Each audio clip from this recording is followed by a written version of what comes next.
que colocou a fé no nosso coração, também nos guie quando a gente quer meditar na sua palavra, principalmente no Evangelho que nós ouvimos hoje, também na leitura de Atos. Que assim seja. Amém.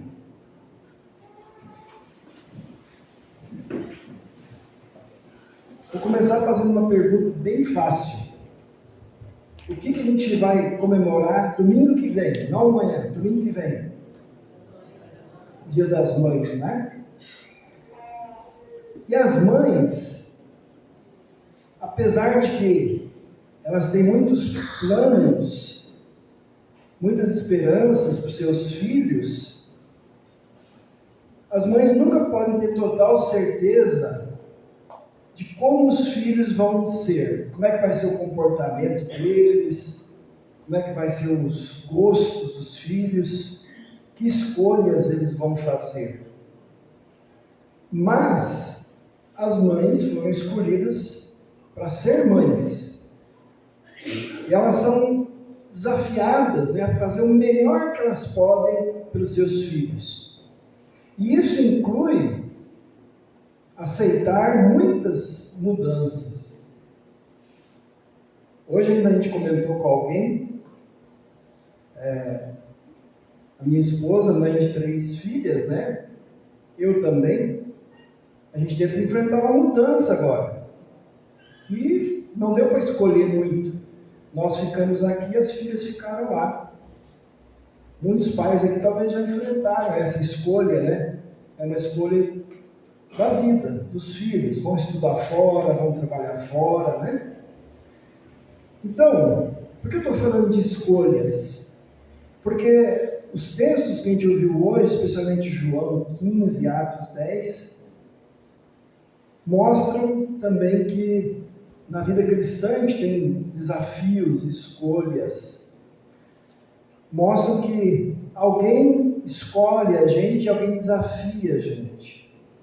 Mostram que eu e você somos escolhidos e desafiados. Para quê? Para frutificar e para mudar. E eu quero então conversar com você sobre isso hoje. Em João 15, Jesus diz assim: não foram vocês que me escolheram. Pelo contrário, eu os escolhi para que vão e deem fruto e o fruto de vocês permaneça. Interessante, Jesus, além de falar que Ele escolheu a gente, Ele diz para que Ele escolheu a gente. E Ele não diz assim: olha, escolhi vocês para vocês serem membros da igreja, sentarem aqui cada culto e só isso. Não, Ele diz: eu escolhi vocês para vocês produzirem frutos. Frutos que vão permanecer, ou que vão durar para sempre. Jesus chama a gente de amigos, porque Ele é um amigo que revela para nós o que o Pai diz para Ele, né? Ele fala: olha, eu não chamo vocês de empregados, porque o patrão não conta tudo para os empregados, né? Eu chamo vocês de amigos, porque tudo que o meu Pai passa para mim, eu passo para vocês. Jesus, então, provou ser o nosso amigo quando Ele cumpriu o que Ele disse. Ele disse: não há maior amigo do que aquele que dá a vida pelos seus amigos. E Ele então deu a vida na cruz por nós, né? Provando todo o seu amor por nós. No outro texto, lá em Atos 10, o Pedro foi desafiado por Deus a mudar de opinião e de atitude. Uma opinião que ele tinha muito firme na sua cabeça, no seu coração. Aquele soldado lá, romano, Cornélio, teve uma visão de Deus. Deus disse assim: manda um empregado teu, manda alguém chamar o Pedro, lá na cidade de Jope, ele está lá, chama ele para vir aqui pregar para você. E eles mandaram. E Deus também disse para o Pedro: ó, você vai lá na casa daquele Cornélio. E aí o Pedro falou: não, eu não vou. Eu não vou porque eu não entro na casa de gente impura. Porque o povo judeu considerava os não-judeus impuros. E aí Deus deu uma visão para o Pedro, com aquela visão ele mostrou para Pedro que aquilo que Deus purifica, ninguém pode considerar impuro. E então enviou Pedro para a casa desse Cornélio para pregar o evangelho para ele. Então Pedro não tinha relações, amizade, contato com quem não era judeu. Muito menos ele entrava na casa dessas pessoas.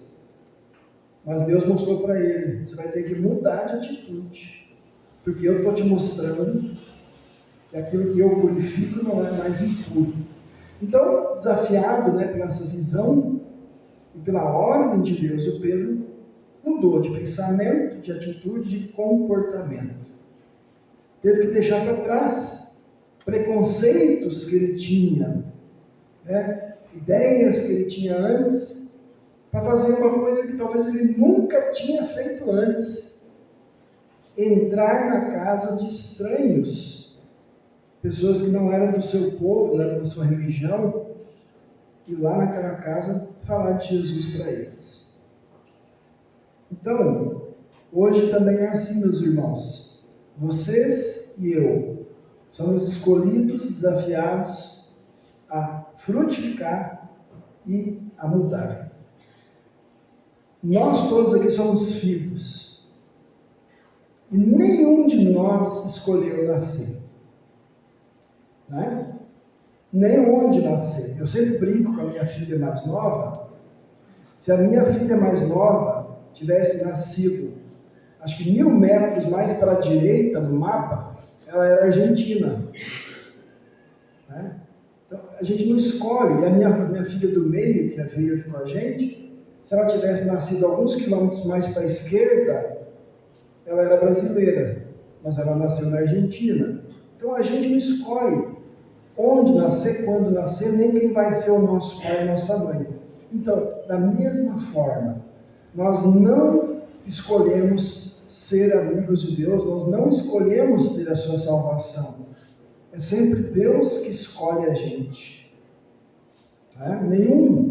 Eu não sei se com algum de vocês aconteceu isso, mas eu acho que não.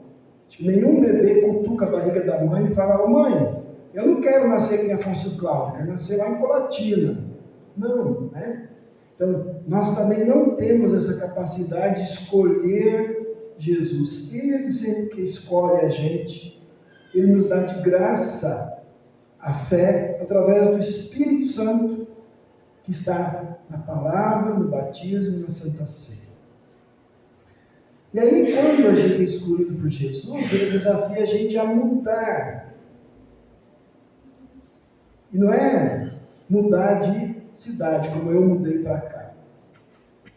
Mudar sempre é algo que pode incomodar a gente um pouquinho, Ou pelo menos dar um pouco de trabalho. Por exemplo, se eu pedisse para vocês aqui agora, saiam do lugar que vocês estão sentados, do banco que vocês sempre estão acostumados a sentar, e mudem para outro lugar. Não seria difícil, Mas ia causar um pouquinho de incômodo, Porque a gente está acostumado, geralmente, sentar sempre no mesmo lugar, Em casa também, Na mesa, não senta aqui não, que é o lugar do pai. Mas se ele tivesse que mudar, não ia ser um grande problema, Agora imagina a gente ter que mudar coisas complicadas, como por exemplo, mudar hábitos, mudar comportamentos, mudar ideias que a gente tem há muito tempo. Vou dar só um exemplo aqui, que é um exemplo que a gente conhece bem. Tem pessoas que fumam, Fumar faz mal. Não é muito fácil, para alguém deixar o hábito de fumar. Ou para começar um novo hábito. Hoje uma pessoa me falou assim: pastor, tal e tal dia eu vou fazer caminhada lá no empoçado, o senhor quer ir junto? Eu falei: eu quero. Mas para criar um hábito que a gente não tem também não é fácil. Então, o que Deus está dizendo para nós? Quando vocês são escolhidos por mim, talvez vocês vão ter que mudar algumas coisas. Eu quero dar alguns exemplos da Bíblia para vocês. Moisés, vocês sabem que ele viveu 40 anos no Egito, aí ele matou lá um egípcio, né, e fugiu. E aí ele estava vivendo já 40 anos lá cuidando de ovelhas, cuidando de rebanho, lá bem tranquilo. E aí Deus desafiou Moisés e disse: você vai voltar lá para o Egito e você vai ser o líder que vai tirar o meu povo de lá. Outro, Jeremias. Deus chamou Jeremias para pregar para o povo de Deus, numa outra época, quando eles eram escravos num outro lugar, na Babilônia. Um outro, um rapaz chamado Jonas. Ele foi chamado por Deus a pregar a palavra de Deus numa cidade chamada Nínive, que era o povo, que era inimigo do seu povo, era um povo muito cruel. Como é que o Moisés, como é que o Jeremias, como é que o Jonas responderam ao desafio de Deus? Vocês lembram? O Moisés disse assim: Deus, eu não sei falar direito, manda outro. E certamente ele lembrava, né, que lá no Egito ele era procurado por assassinato. O que o Jeremias disse? O Jeremias falou assim: Deus, eu sou muito jovem, chama outro. E o Jonas? O Jonas nem falou nada. Deus mandou ele para cá, ele pegou um navio para lá. Ele nem falou. O primeiro navio que ia para o outro lado, ele foi. Fugiu do seu desafio. Então, cada um desses deu uma desculpa. Agora, é interessante, Deus não aceitou a desculpa de nenhum deles. Nem do Moisés, que já tinha 80 anos, nem do Jeremias, que era bem jovem, nem do Jonas, que não queria pregar lá para os inimigos. Então, a pergunta que eu faço, meus irmãos, para a gente aqui hoje é a seguinte: como é que você responde aos desafios de Deus? Como é que nós respondemos quando Deus desafia a gente para frutificar e, se necessário, mudar? Esse é o desafio que é para cada um de nós, desde as criancinhas até os mais idosos. Por quê? Porque antes de desafiar a gente, Jesus desafiou o diabo, a morte e o pecado por nós, e venceu eles lá na cruz. Por isso que agora ele nos desafia. Mas será que eu e vocês não respondemos muitas vezes como essas pessoas da Bíblia? Quando Deus chama a gente para fazer alguma coisa no seu reino, seja aqui dentro da igreja, seja lá na vida do dia a dia, será que às vezes a gente não fala para Deus assim: Deus, eu sou muito jovem, ou então, sou muito velho, Deus, está muito frio, Deus, está muito calor, Deus, eu sou só uma mãe, Deus, eu sou só um simples membro da igreja, ou então, Deus, eu não sei fazer isso, ou eu não tenho tempo, ou quem sabe a gente fala assim: Deus, eu não quero, né? Como o Jonas fugiu, né, da ordem de Deus. Eu falo assim: não, eu não quero, eu vou arranjar outra coisa para fazer. Ou a gente pode dizer assim: Deus, outra pessoa vai fazer, não precisa eu. Ou o pastor vai fazer, e assim por diante, né? Cada um pode pensar na desculpa que talvez já tenha dado para Deus. A questão é a seguinte: a gente gosta de ficar onde a gente está. Não é muito fácil mudar. E eu, de novo, não estou falando só de mudar de casa, de cidade, é mudar de atitude. Né? É difícil, a gente gosta de ser como a gente é. Mas Deus desafia a gente.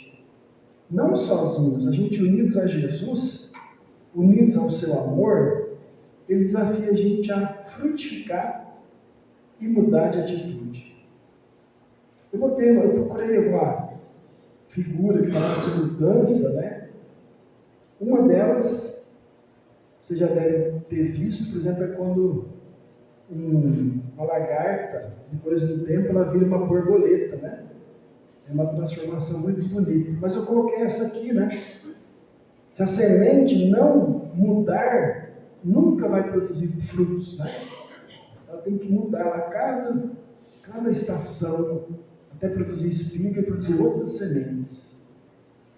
Então, eu quero dar alguns exemplos para vocês. Como é que Deus quer que a gente mude? É só alguns exemplos. Por exemplo, Deus quer que a gente mude a nossa falta de paciência, nosso preconceito.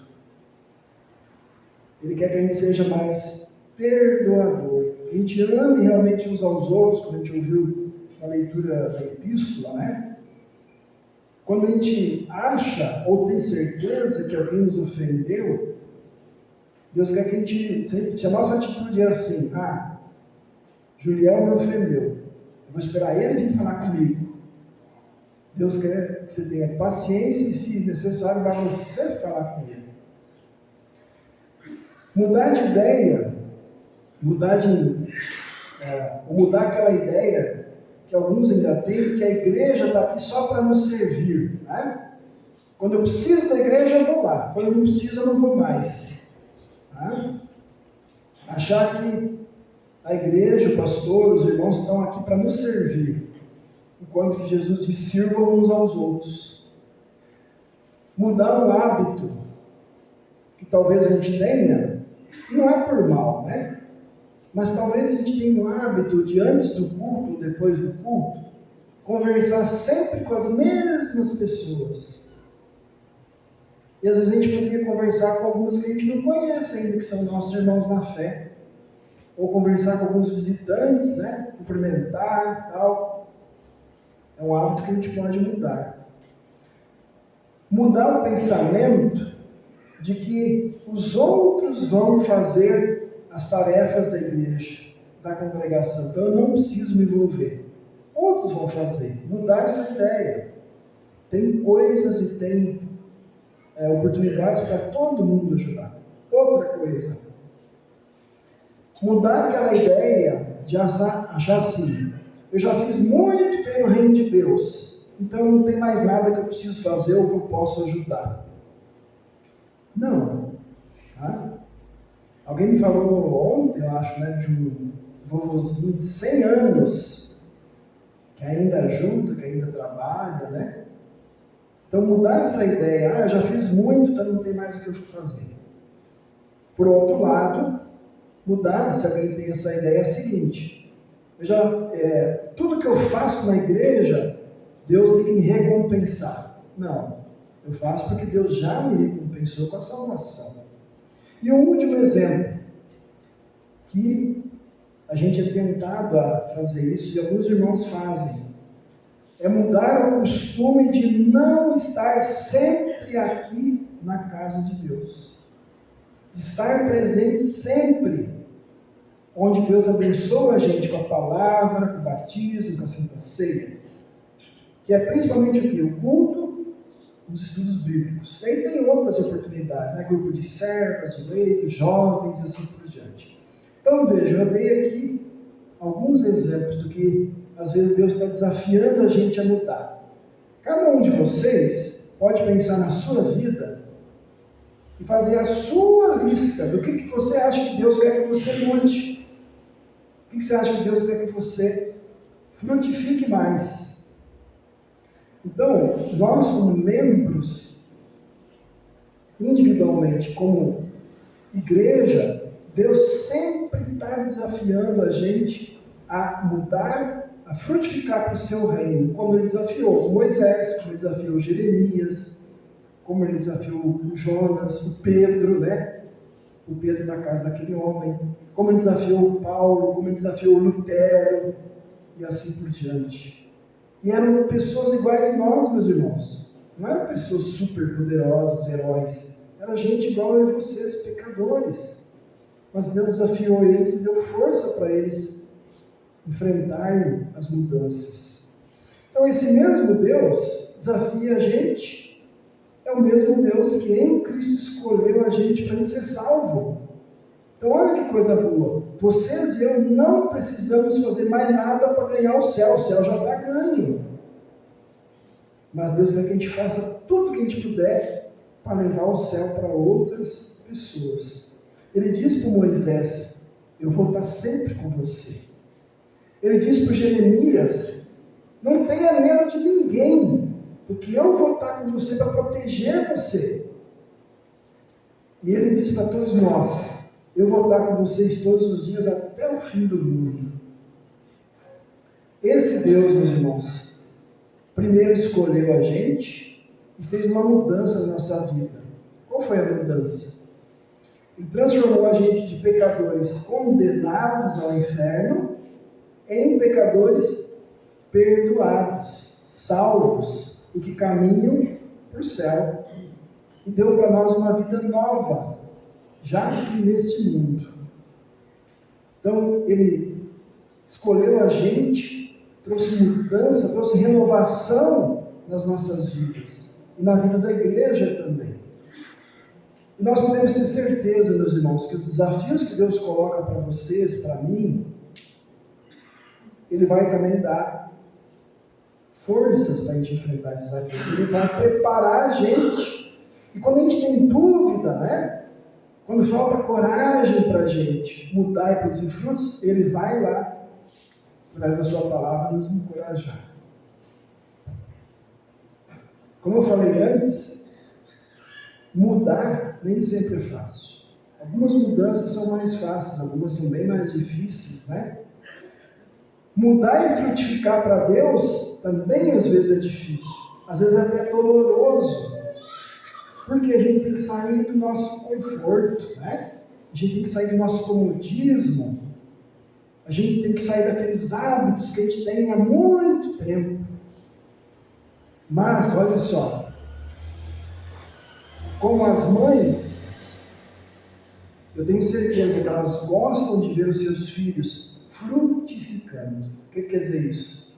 Toda mãe gosta de ver seu filho crescendo, aprendendo, se tornando cada vez mais maduro, né? Se tornando uma pessoa cada vez melhor. Assim, o nosso Pai Celestial tem prazer, tem alegria de ver os seus filhos, que somos nós, frutificando na fé, mudando através do poder do Evangelho. E Ele tem prazer de usar a gente para mudar outras pessoas, de pecadores perdidos a pecadores salvos com a sua palavra. É isso que Jesus diz no texto hoje. Ele diz assim: eu tenho dito essas coisas para que a minha alegria esteja em vocês e a alegria de vocês seja completa. Está dizendo, olha, quando vocês levam a minha salvação para alguém, eu fico muito feliz. E vocês também. E quando alguém crê em Jesus, porque vocês falaram de mim para essa pessoa, vocês estão produzindo fruto, o único fruto que existe, que nunca apodrece, que dura para sempre. Qual é? A fé. Porque se eu falei para ele de Jesus e ele creu, agora ele vai viver eternamente comigo, com todo mundo que crê lá no céu. É o fruto que permanece para sempre. Então, meus irmãos, que a alegria de Jesus transborde na vida de todos vocês. E vamos pedir para Deus: Deus, tem alguma coisa em mim que precisa mudar? Me ajude. Me ajude com os meus irmãos, com a igreja, me ajude com a tua palavra. Mude o meu coração, me faça frutificar. Onde? Ali onde o Senhor quer que eu frutifique. Eu falei hoje para os confirmandos, né? A gente não precisa ir para a África, para a China, ou mesmo outro lugar do Brasil para produzir frutos da fé. A gente começa produzindo dentro da nossa casa. Aí com os vizinhos, com os colegas de escola, de trabalho e assim por diante, né? Ele vai fazer a gente frutificar como mães, como pais, como filhos dele. Por quê? Porque nós somos escolhidos, desafiados a frutificar e mudar. Para quê? Para a salvação de mais pessoas. Então, meus irmãos, vamos mais uma vez terminar lendo todo mundo junto, ali aquela frase. Somos escolhidos e desafiados a frutificar e mudar. Que Deus ajude a gente a dar muitos frutos e mudar para mais gente ser mudada e ser salva. Amém. Os irmãos podem ficar sentados. Se quiserem levantar, podem levantar também. Vamos